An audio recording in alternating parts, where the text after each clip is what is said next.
Hello everyone and welcome to What's Hot with Shimei.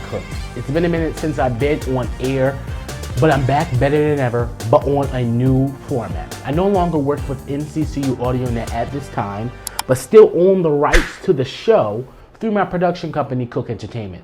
So therefore I can still do the show on my own terms with my own production equipment, but not through North Carolina Central University. The show will still be somewhat the same as it was on NCCU AudioNet, but without the music. So this makes the show a podcast, not a radio show. You will still get all my unfiltered opinions on all things sports, pop culture, and much, much more, but with no affiliation with North Carolina Central University. I am just a student here. With that being said, I have a special guest today on the show. I recently sat down with local female rap artist Dreco. She recently came out with an EP called My Calling and also was an opening act at the Homecoming Hip Hop and R&B concert this year at NCCU. Ladies and gentlemen, here's my interview with Dreco. Take a look.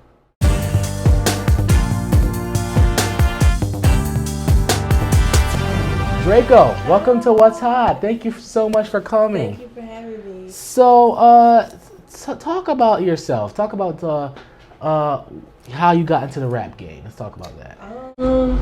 Okay, so I started rapping when I was a freshman. Okay.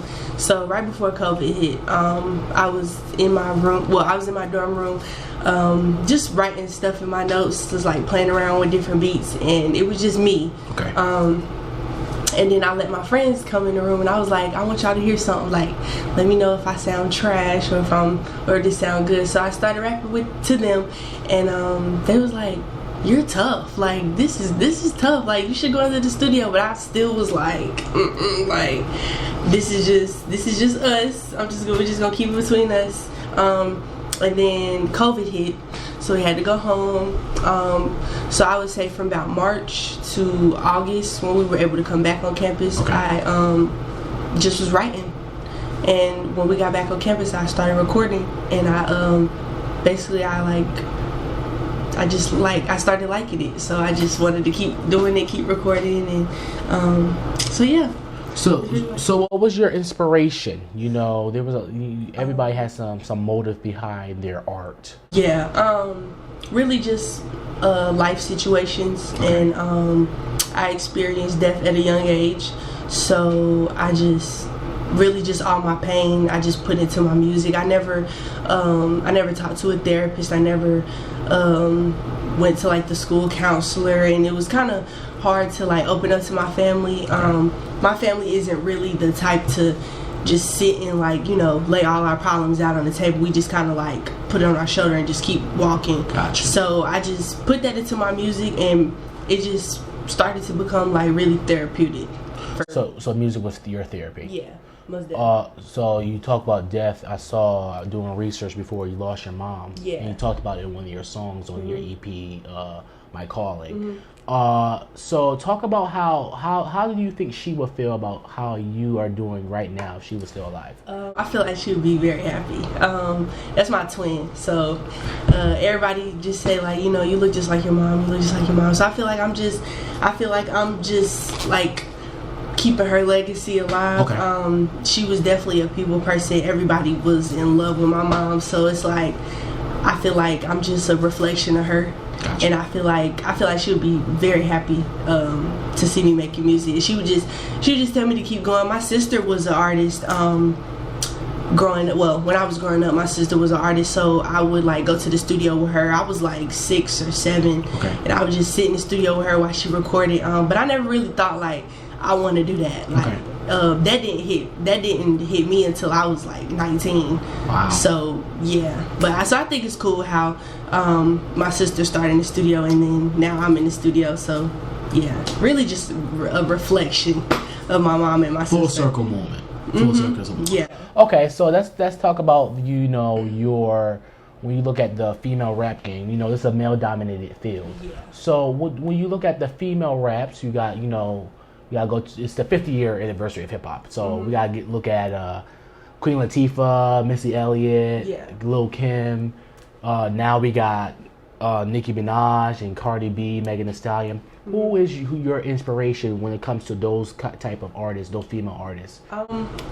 My inspiration definitely, I'll go like old school and then I do new school. Okay. So my old school inspiration probably would be, I want to say Lil' Kim. Okay. Only because to be a female, and the way that she put herself out there, she didn't really get a lot of positive feedback. No doubt. But I feel like her verses and her lyricism and her flow, like she was just hard. Like, and I feel like it takes a lot for a male to say that you're good. Yeah. Males only listen to males. Yep. And I feel like Lil' Kim definitely had both types of audiences, like male and female. So that'll probably be my old school, just because of the boldness and the I don't really care attitude. Like this is me. You either like it or you don't. Yeah. New school, definitely Megan Thee Stallion. Okay. That's really the only female artist right now that I could tell you a song word for word, bar for bar. Like I'm a big Megan fan. She's received a lot of backlash too in the past years, but I feel like she handles it very well. And yeah, those are my inspirations. So Meg's right here and Nicki's right here, or like, what do you feel? Megan is like number one out of everybody. Okay. Wow. Yeah. Who's your Mount Rushmore? Mount Rushmore is like the top four. It has to be female? Yes. Well, no, it could be all rap, because recently Billboard has came out with their list. Jay-Z was at number one. I think it was, they put I think Kendrick was number two. It was something like that. Do you think Jay-Z's the GOAT though? Me personally, I don't. What? I don't listen to Jay-Z. You don't listen to Jay-Z? Okay, that's fair. I feel like in his prime, most definitely, but like now I can't really put him there. I don't really listen to Jay-Z. I listen to Notorious B.I.G. Okay. That would probably Biggie. that would probably be in my Mount Rushmore. If we had to do like top four all time. Like all time. Okay. Yeah, it would definitely be Biggie. I would definitely put Lil Baby. I would definitely say Gunna. I like Gunna. So Lil Baby all time. You think that's a little too soon?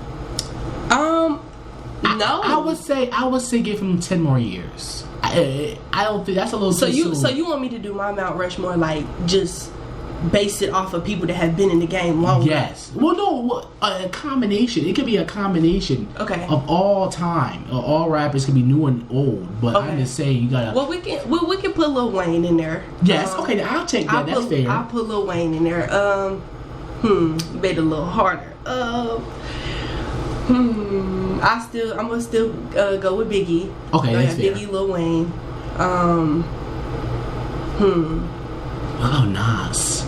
I don't listen to Nas. You don't listen. You gotta step up your game. You gotta listen to Nas. To be honest with you, I listen to a lot more R&B than I do rap. Okay, that's fair. So you can't really. Like getting into like the rappers that have been in the game a long time. I can't really speak on like. I don't really listen to Jay-Z a lot. I don't listen to Nas a lot. I don't really listen to Eminem. Like I know they are GOATs, but I just don't listen to them like that enough for me to put them in my top four. Definitely Pac. Okay. Yeah, definitely Pac. I'm trying to think of one more. I'm not sure.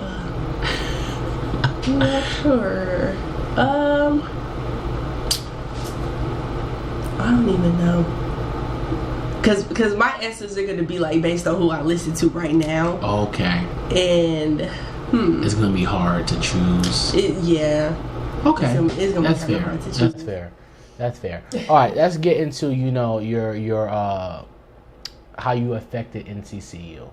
So you recently, in Homecoming, you performed. You were opening act for Homecoming. Talk about how you prepared for that. How was your feelings? That's a big deal. It was, I don't think it hit me until I got on the stage. If we're being honest with you, wow. I didn't I had no type of nerves. Leading up to it, I was just like, yeah, I'm opening up. It's me. And people would be like, aren't you the opening act? I remember when the flyer first dropped. I had went to the cab that same night, and it was like maybe like 5 or 6 people that was just like, aren't you Dreco, aren't you Dreco? And I was just like, yeah, that's me. Like, but I was just like so humble about it, and I feel like I'm always humble, like with everything. Like I speak to any and everybody, so it didn't really feel a kind of way. Like, what I will say, when in preparation for the concert, I had rehearsals, and I had certain call times, and I feel like based on that experience, it kind of pushed me a little bit to put myself out there a little more, because it's like I could see myself doing that frequently, like and that was my, I want to say that was probably my 4th performance, but it was also my biggest, like crowd wise, that was the biggest performance, and it didn't hit me until I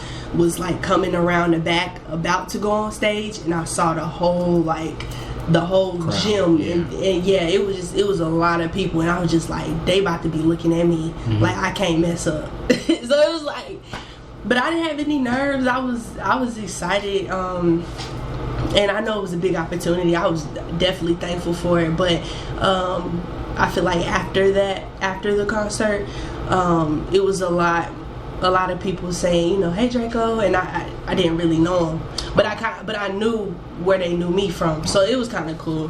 It was cool. What's your real name again? Shadre. Mm-hmm. How did you get Dreco?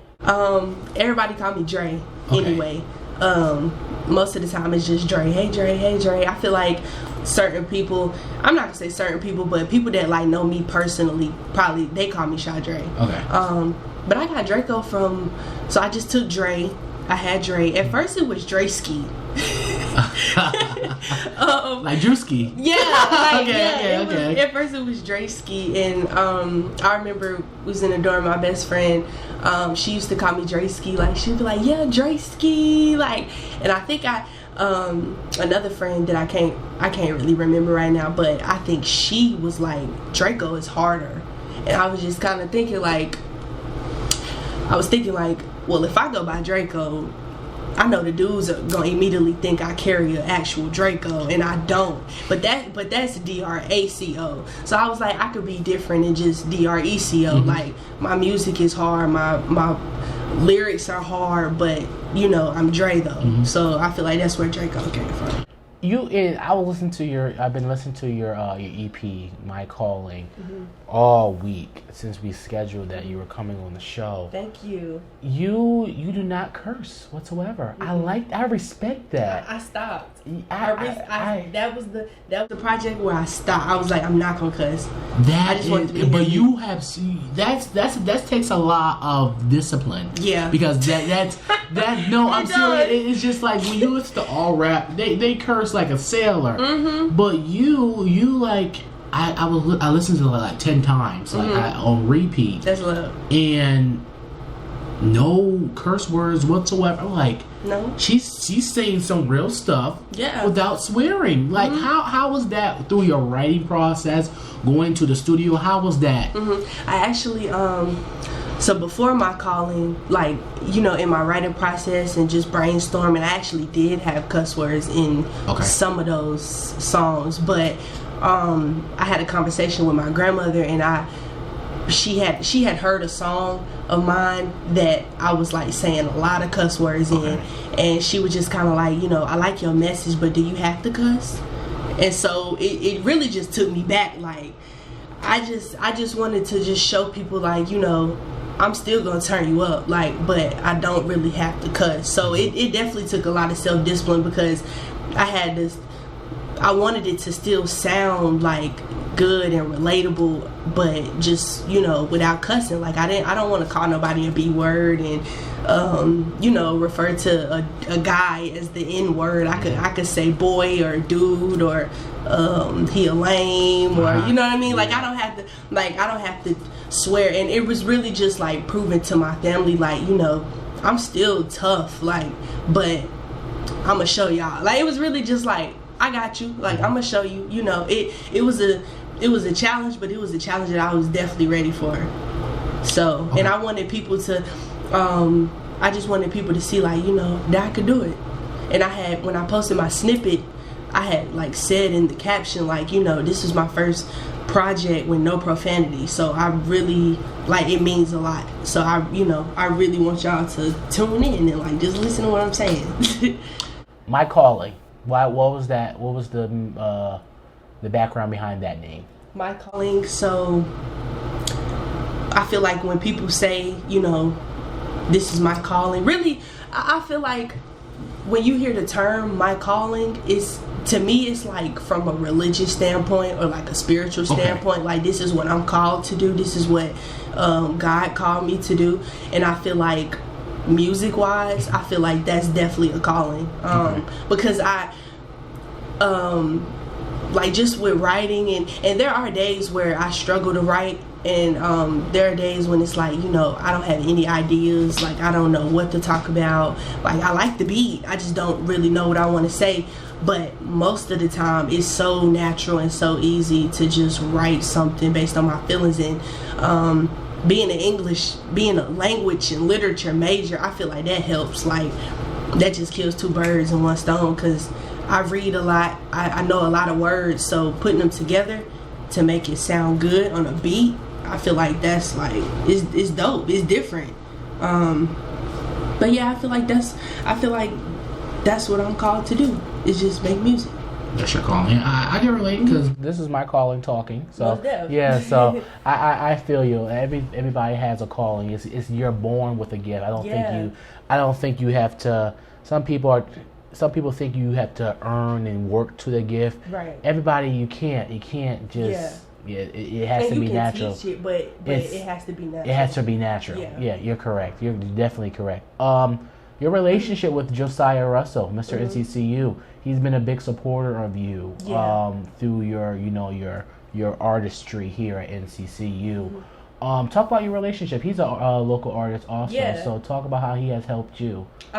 Well, I feel like anybody would know, but the first time I heard Josiah sing, I already knew he was. I already knew he was going. There was no question. But Josiah is definitely a good supporter. Like, when it comes to, you know, mental health and spiritual health, I feel like he gives great advice. Like, there was a moment recently, I want to say maybe 3 weeks ago, when I was kind of down and like, I don't want to use the term depressed, but like I was feeling really low, like when it came to my craft and like how I wanted to put myself out there. And so I was just telling him, like, you know, it was kind of one of the moments like, what do I do next, Josiah? Like, what should I do? And he gave me some great advice. And I feel like just listening to his music, very motivational, very inspirational, uplifting. And I feel like his singing voice touches people, but his actual voice, like just having a conversation with him, touches a lot of people, and I'm one of the people. So that's why his campaign was The Voice. Exactly. He's the voice. Literally. That fixes the full. But he's a dope artist, and he's a good friend also. Like, I can talk to him musically, and I can talk to him just regular, personally. Yeah. So. Oh, that's good. That's a good relationship. Y'all both graduating this year, right? Correct. Yeah. So, what's your plans next after high school? After high school. After college, what's your plans? I want to get my master's degree. Okay. So my plan is to just go straight into it. I want to have 2 degrees, as young as I can, you know, just so I can have that out the way. And then I can focus on what's important, you know, family and my life and traveling and music. And I do want to go to different states and different cities and, like, you know, just try to push my music a little more. And also just to sightsee. Okay. But, yeah, my plan is because school has always been a number 1 priority. So I do want to finish whatever I want to do with school. I'm gonna just get that out the way, and then I'll, you know, push my personal stuff. How so everybody has, you know, doubters and haters. How have you you know, handled those type of people in your career? I really just ignore it. Honestly, I don't feed into it, because, you know, that gives them power. that lets them know that they got to you, that they affected you. So not most of the time, I just don't even pay any mind. I'm also on TikTok. I have a pretty large fan base. So I'm not gonna say huge, but I'm gonna say it's a decent size fan base on TikTok. And some of the videos that I post that do go viral, it's some people in the comments that say some stuff, but I don't entertain it because I just feel like I'm giving it life when it's and then if I give it life, I'm gonna start believing what they said. So just don't pay no mind. Okay. Yeah, well, I remember my mentor before I came to college. He said, if you have haters, that means you're doing something right. So you're doing something right if you have haters. So don't worry about that. But I like that. Your method there. We're going to take a commercial break. When we come back, we'll do some freestyle. Okay? Right after this, we shall be back.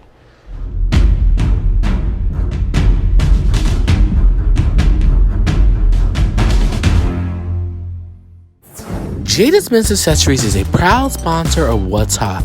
Jada's Men's Accessories is a black-owned haberdashery specializing in handmade bow ties, neckties, pocket squares, lapel flowers, ascots, and much more. Visit Jada's Men's Accessories at 417 Foster Street in downtown Durham, North Carolina.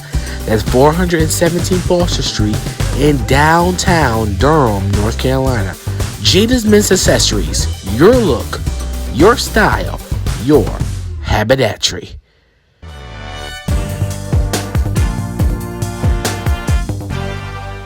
Back here with Dreco here on What's Hot with Shimei Cook. We're gonna do some freestyle, okay? You ready? Yeah, I'm ready. All right. This is so dirty. Hey. Yeah, I started rapping when I got to school. Now everybody know what I be doing. Wanted to quit, but I kept pushing through. When I get big, I'ma give them the blues. When I get big, I'ma buy it to school. When I get big, I'ma cry by the tune. Who you know get on these beats with no effort and light up their faces? I come with that boom. Who you know switch up the flow with no one and no metro? I don't wanna have them confused. That's what I say when I get in my mood. Dreco the raw is the fly, shit cool. Know I'ma pop me when I get a chance. Know I'ma keep me a man on hand. Swear I'ma keep it so humble they thinking I'm sweet, but I'm really itching for a chance too. Bustin' a butter, they having no motion. Can't get them back cause he was on the ocean. I had a heart so I don't show emotion. Cool on that, there's too much commotion. I just turned 22, I'm feeling overdue. I'm acting brand new. Now he bout the Luna Zoo, I took a shot or two. I'm doing things I ain't planned to. I just be coolin' 9 times out of 10 I be dolo. I used to be scared of them solos. Now I'm just building my breath for the promo. Never stop praying the motto. I'm in my zone, I can't stop, I'm on auto. Catch it.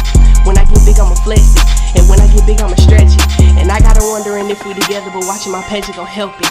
Now why would I post on the social when all of the tea going straight to the bestie? Now back to reality, life is a blessing. People keep dying, it's really depressing. Please forgive all of my transgressions. Whole lot of wanting peace under possession. Half of the stuff that I say that don't catch it. I know it can't be no comparison. Can't go outside by the boy, that's embarrassing. Stick to the code and no point in the dress it. Dreco, everybody! Good job. Thank you so much. Dreco's album is available now. That's your camera right here. Oh, okay. Dreco's album is available now on Apple Music. It's called My Calling. Yeah, and you can follow her on Instagram. What's your Instagram? Is that Dreco? Only one Driz. Only one Driz. Type in Dreco. And it'll pop up. Thank you so much for coming on What's Hot so much. We'll see you guys next time. The action never stops. Bye-bye.